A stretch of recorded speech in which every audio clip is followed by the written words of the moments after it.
Oh, good morning, Jake Paul. This today is gonna be popping. Let's do the thing.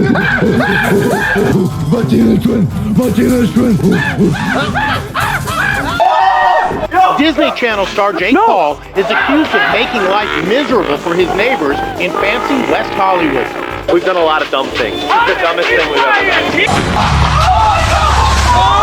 done. We are pranking my brother today. Kid slept in the White House overnight. Yeah. Then the next day he gets a call from the Secret Service, like actual Secret Service. I'm like, why don't I just hire my own Secret Service to go and Jake? Okay, tell him he's being detained. Tell him he's being detained. We're not asking you. Let's go. No, let's go. Why? I'm serious. Hey. How did it become so real? Is it possible for Logan Paul to make a comeback? Or am I gonna be a failed YouTuber? Logan and Jake Paul grew in a family of performers, and they would grow up to be the most annoying pair of YouTubers and Vine creators at the time. But this annoyance both led them to success and to failure. One of them was able to pivot, and the other one is still crashing and burning.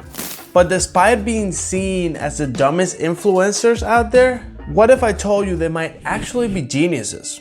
Jake Paul famously said 5 mil on YouTube in 6 months never been done before. And when you get this level of success from being an insufferable douchebag, the truth is, if you find such success with that personality, what motivation is there for you to change it? And through the practice, he got so good at channeling that personality just right. Because dumb and loud seems appealing to kids, but at the same time, he's not dumb and loud enough for adults to tune out and just say, this is him trying to cause some drama and it's all planned, and then tune out. However, if you don't believe me yet, let's analyze the lyrics of his song, It's Everyday Bro. While the video could easily be dismissed as the most brain-dead piece of lyrical garbage, this move was calculated and far from arbitrary. The magic and skill involved in this video was that it simultaneously appealed to the entertainment of the young audience while having the perfect level of stupidity for older YouTubers to publicly discuss how bad the lyrics in the song was, making reactions to the cringe video.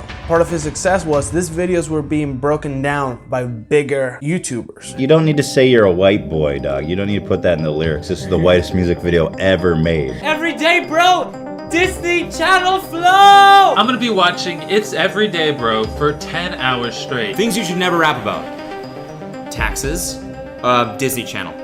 Never ever rap about the Disney Channel. Jake Paul subtly sprinkled nonsensical lyrics which flowed with the song, but almost certainly were gonna be picked apart by larger YouTubers. Lyrics like England is my city, drop some new merch and it sells like God's church, is that your boy's cologne, were among the classic lines that we all remember. But how do we remember these lines? Well, Jake Paul's strategy worked perfectly because this video was talked about in almost every media avenue that you can imagine. Jake Paul's talent is setting things at a perfect level of subtle stupidity that is just a sweet spot for people to talk about it or for the young audience to think that the song is any good. And this subtle strategy let him gain 250 million views on It's Everyday Bro. And you could say the same thing about his brother, Logan Paul. After beginning his journey as a Viner in late 2013, Logan Paul would begin to gain his reputation as an extroverted, outgoing, confident creator who was willing to put himself out there in order to gain the following. While most of his videos and sketches were done privately, a lot of his content was humorous because it involved annoying other individuals in the public domain. This annoyance of other individuals boosted Logan Paul's popularity significantly, but it also would begin to erode its reputation because people started seeing him as an immature creator that was pretty overbearing and obnoxious. This is pretty overbearing and obnoxious. If he wasn't blonde and good looking, he would have surely gotten into some trouble. Narcissism. 10 years from now when his looks fade, he's going to be stuck with that ego and not know what to do with his life. Logan Paul's huge ego mixed with his borderline immature personality resulted in many people seeing him as a massive douchebag.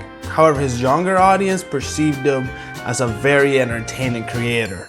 And just like his brother Jake Paul, he fell into that category where older people dislike him and younger people like him because of his obnoxious, over-the-top content. And when Vine would start losing steam, Logan would migrate to YouTube. And just like Jake on YouTube, people would start reacting to how dumb the whole family were. However, the problem with this is that Logan Paul wasn't as famous as Jake. Therefore, people just started seeing him as Jake Paul's older brother. And people started hating Logan for the same reasons that they hated Jake. Essentially just hating him because he was related to Jake Paul. Those who knew and hated Jake already naturally took the same approach towards Logan Paul. 10 reasons why Logan Paul is hated. Ego, related to Jake Paul. Ego. Assuming that they were similar, which to be honest, at this time they kind of were. They were almost carbon copies of each other. Considering in 2007, Jake Paul had already hit 10 million subscribers, this was far from ideal for Logan. And Logan became aware that he had to become a villain like his brother to get the attention that he needed. Becoming obsessed with the idea of being a villain. When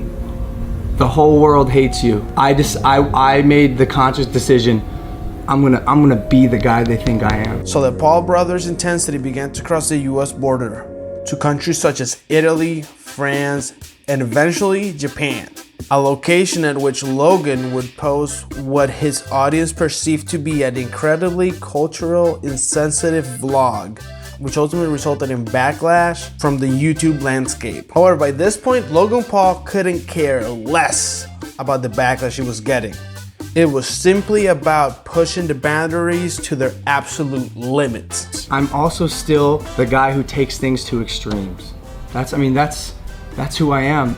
That's the brand of Logan Paul. However, pushing the boundaries further and further eventually moved the boundaries to a place where Logan Paul would do the unthinkable, dropping his reputation to a point of no return. Years ago, I fell in love with the idea of, for New Year's, slowing it down, like going somewhere that's really isolated, and instead of going out or partying, kind of like sort of finding myself. And so we're in Tokyo, Japan, right? I figured this was the perfect time to do it because if you look to my right, Low Gang, I give you the Aokigahara Forest.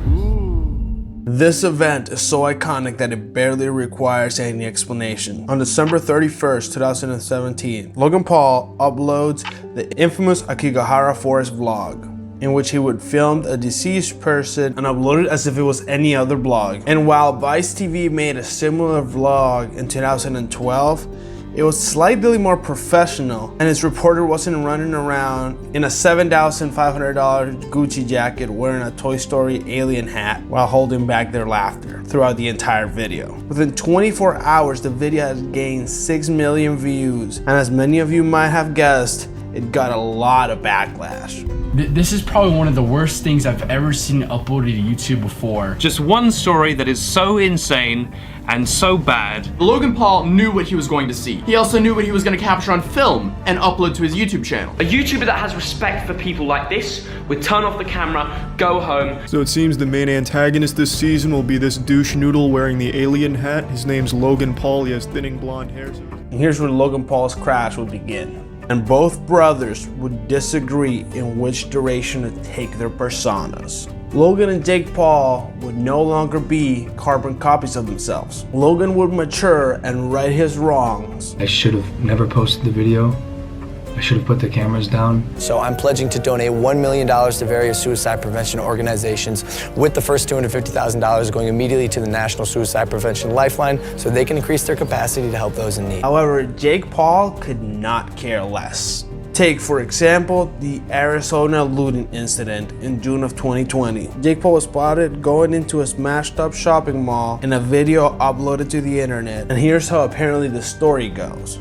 Jake Paul was having dinner at a restaurant next door from the looting and decided to get his videographer to film the incident, which accidentally led to Jake Paul being shown in the video. Either way, whether he was trying to loot or not is really irrelevant, because the point here is Jake Paul wanted to be a controversial image and could not care less about his image at the time. He wanted to be perceived as an immature prick. However, Logan Paul decided to release this video where he's talking about the Jake Paul looting incident. Although it's very unfortunate, it's also very on brand for Jake Paul to magically be seen at a looting site. And in the same video, there are many comments talking about how Logan Paul matured and Jake Paul just hasn't. However, what I do have to say is a lot of people don't seem to understand that it might be on Jake's best interest to not mature. However, with that being said, his channel viewership has been declining at a constant rate ever since 2020. Part of it probably is due to his refusal of maturing and growing like his brother Logan Paul. However, a golden opportunity for Jake Paul would present itself.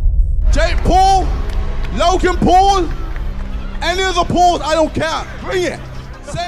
Trash talking in boxing and MMA is a key part to success. Ironically, people that are good at fighting are usually not the best ones at going mainstream. Take Khabib Nurmagomedov, for example. He was absolutely one of the best of all time in the ring, but he will not go down as one of the most memorable mixed martial artists in the world because he did not have the gift of gab. On the other hand, you have Colby Covington and Mike Perry, who are great trash talkers, and they get some sort of level of fame, but they cannot reach the extreme levels of fame and going mainstream because they are not the top tier fighters.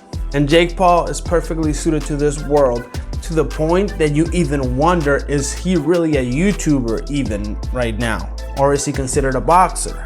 Either way, Logan has been able to build a successful podcast, being more humble, and it has opened him so many doors in many different ways. Now Logan is also a boxer, also a WWE wrestler, and a top podcaster. And Logan and Jake might not be the best of brothers right now, since they have been able to grow apart, and now Logan has been able to go back and reflect on his past self, something that Jake Paul has never been able to do himself.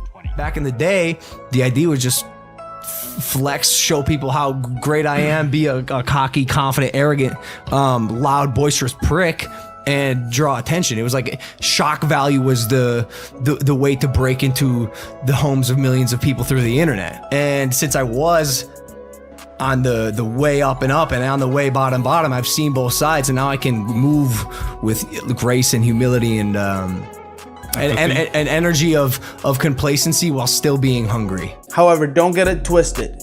Jake and Logan Paul are masters of attention, and if they play their cards right, they could be billionaires very soon. So check out this video right here on how YouTubers are very close to becoming billionaires, and some of them are even billionaires already. I'll see you in the next video. See ya!